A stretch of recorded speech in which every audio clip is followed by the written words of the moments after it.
everyone, it's Jo Carter here. Welcome back to my channel, and today I'm going to be doing the mid-year book Freakout tag. This tag is done by so many people and it was created such a long time ago. It is something that continues to be done every year because it's a lot of fun, a good way to look back on your reading for the first 6 months of the year. To begin with, honestly, even though I really enjoy watching other people's videos for this, I was a bit like, ugh, I've got to think critically, I don't really want to do that, but it's actually a really good way to look back and reflect, even though I don't really have a wide range of books to choose from because so far I've only read 13 books for the year. It's still fun to think critically about them and to really realise what elements of certain books I enjoyed and what I didn't. So this is going to be my attempt of the video today. The first question is best book you've read so far in 2020. For that I have to say Altogether Dead by Charlaine Harris. I'm not sure which one it is in the Southern Vampire Mysteries, but these are the ones that feature Sookie Stackhouse. Absolutely love this one. It was pure fun. I love the romance between her and insert X character's name because it's actually a spoiler for the series if I tell you who she's dating in this time, whether it's the one that she was dating in the first book or not. That's part of this because it's a paranormal romance. I really enjoy these. Charlaine Harris, for me personally, does a good quality paranormal romance. It's not perfect, but I love her romances and I love Sookie, and I find Charlaine's writing really, really interesting. So these are always a winner when I pick them up, and I'm hoping that they continue to be so.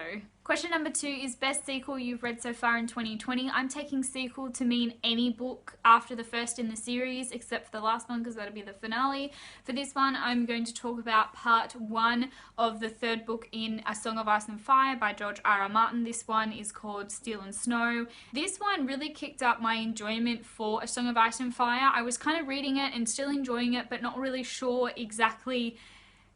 Like, I didn't think that it was amazing. I didn't understand what was all the fuss about, but this one I really seemed to connect with George's writing style. I don't really know why, whether he's gotten better as a writer or I've gotten more used to it or I'm more invested in the character, but this one was really easy to go through and I'm looking forward to reading the next one next year. No, the next one towards the end of the year.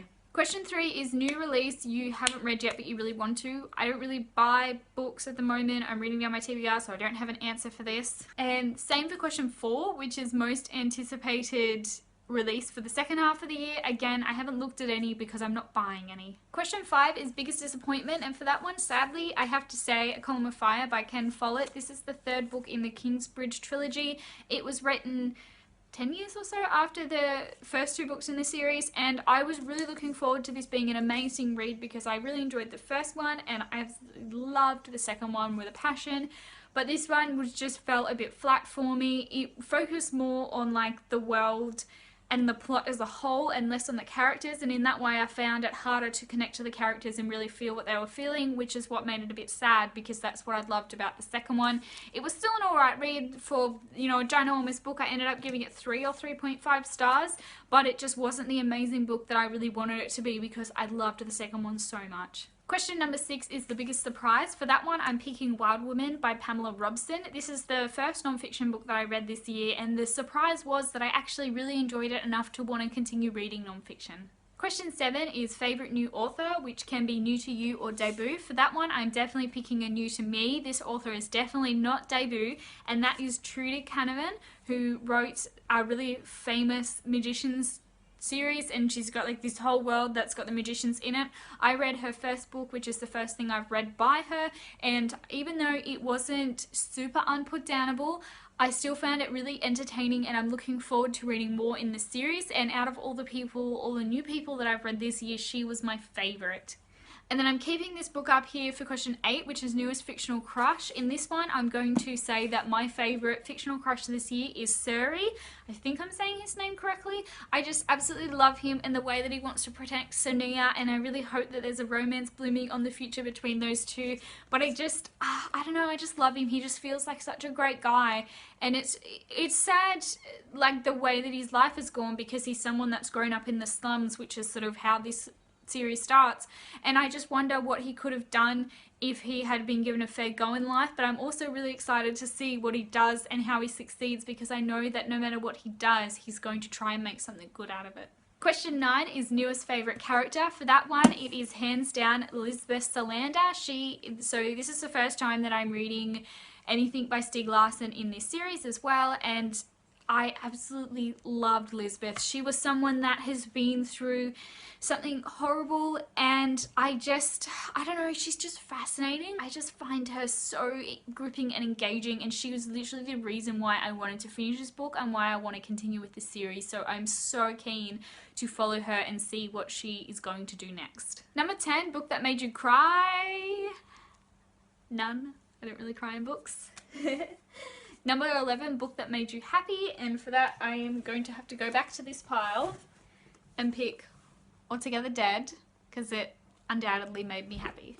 Number 12, most beautiful book you've bought this year or received, and that one I am going to pick Redemption in Indigo by Karen Law. Look at this cover. I just love how folksy and like different it looks. I just think that it is really an interesting design, the way that they've gone with it, and I just love the vibes that it brings off. I specifically went and looked for this cover because I found it so much prettier than the other one. And question number 13, what books do you need to read before the end of the year? Lots. Can I show you my, I don't know if I can do this. Oh, look at it. There's my board that's got all the books I've got to read. It's not really zoomed in enough, but I'm just going to look over here and tell them to you.